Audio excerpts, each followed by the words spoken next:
CEO यह देखकर हैरान रह गया कि एक लड़की उसके बेटे को दूध पिला रही थी, लेकिन उसे जल्दी ही एहसास हो गया कि यह एक गलत फहमी थी। उसे लगा कि उसका बेटा तो इस समय घर पर होना चाहिए। जब उसे पता चला कि उस लड़की को बच्चों की देखभाल का काफी अनुभव है और वह वैसे भी एक मैटरनिटी नर्स की तलाश में था, तो उसने उसे $100,000 मासिक वेतन पर नौकरी देने का प्रस्ताव रखा। लड़की बहुत खुश हो गई। उसने सोचा कि इस नौकरी से वह अपने बेटे का पालन पोषण कर सकेगी। फिर उसने बच्चे को अपनी सबसे अच्छी दोस्त के पास छोड़ दिया ताकि वह उसकी देखभाल कर सके। स्कूल के बाद वह सीईओ के घर मैटरनिटी नर्स के रूप में काम करने चली गई। उसे यह नहीं पता था कि उसकी सबसे अच्छी दोस्त पहले ही उसके बच्चे का इस्तेमाल करके उसकी जगह ले चुकी थी और सीईओ की मंगेतर बन गई थी। जब उस दोस्त ने देखा कि नई मैटरनिटी नर्स वही लड़की है, तो वह डर गई और तुरंत मुड़ गई। उसने जोर से कहा कि उन्हें मैटरनिटी नर्स की जरूरत नहीं है। सीईओ ने उसका अजीब व्यवहार देखा और समझ नहीं पाया कि क्या हो रहा है। तभी बच्चा रोने लगा क्योंकि वह दोस्त उसे शांत नहीं कर पा रही थी। सीईओ ने लड़की से कोशिश करने को कहा। जैसे ही लड़की ने बच्चे को गोद में लिया, बच्चा तुरंत शांत हो गया। सीईओ बहुत खुश हुआ। उसने लड़की की देखभाल की क्षमता को पहचान लिया और कहा कि वह आज से यहीं रहकर काम करे। दोस्त ने तुरंत विरोध किया और कहा कि लड़की तो कॉलेज की छात्रा लगती है और मैटरनिटी नर्स बनने के योग्य नहीं है। लड़की ने बताया कि उसने एक बेटे को जन्म दिया है और उसका बेटा अभी उसी दोस्त के पास है। इसे साबित करने के लिए उसने दोस्त को फोन किया। दोस्त रोक पाती उससे पहले ही फोन बजने लगा। लड़की को तुरंत शक होने लगा कि सीईओ की मंगेतर की पहचान कुछ और है। अगले ही पल दोस्त ने झूठ बोलते हुए कहा कि यह इंश्योरेंस कंपनी का कॉल है और तुरंत फोन काट दिया। सीईओ ने देखा कि वह पूरे दिन लोगों से मिलने से डर रही थी, तो उसने पूछा कि क्या बात है। उसने कहा कि उसके चेहरे पर एलर्जी हो गई है और वह अपना चेहरा दिखाना नहीं चाहती। यह सुनकर लड़की ने कहा कि एक घरेलू नुस्खा है जो एलर्जी ठीक कर सकता है। जैसे ही वह देखने के लिए आगे बढ़ी,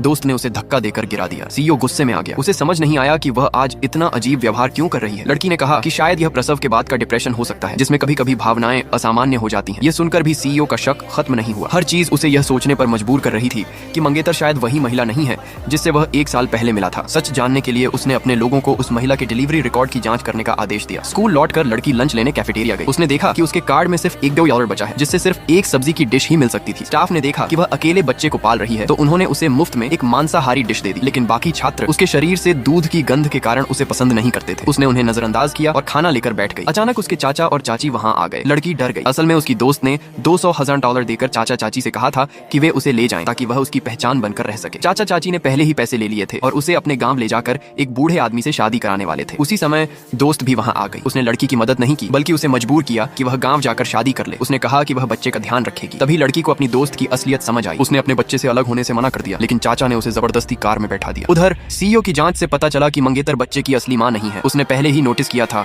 कि जब वह महिला बच्चे को पकड़ती थी तो उसका व्यवहार अजीब होता था और बच्चा रोता रहता था, लेकिन जब लड़की बच्चे को पकड़ती थी तो वह तुरंत शांत हो जाता था। आमतौर पर बच्चा अपनी असली मां की ओर आकर्षित होता है। सीईओ को समझ आ गया कि वही लड़की बच्चे की असली मां है। वह तुरंत कार में बैठकर स्कूल की ओर निकल पड़ा। इधर लड़की को चाचा चाची कार में लेकर जा चुके थे। वह रोती रही, विनती करती रही, लेकिन वे उसे जबरदस्ती शादी के लिए ले जा रहे थे। उन्हें न सिर्फ दहेज मिलना था, बल्कि दोस्त से मिले $200,000 भी। जैसे ही कार चलने वाली थी, उसी समय सीईओ की कार वहां पहुंच गई। उस दृश्य के पास खड़ी दोस्त डर से कांप रही थी क्योंकि उसका राज खुलने वाला था।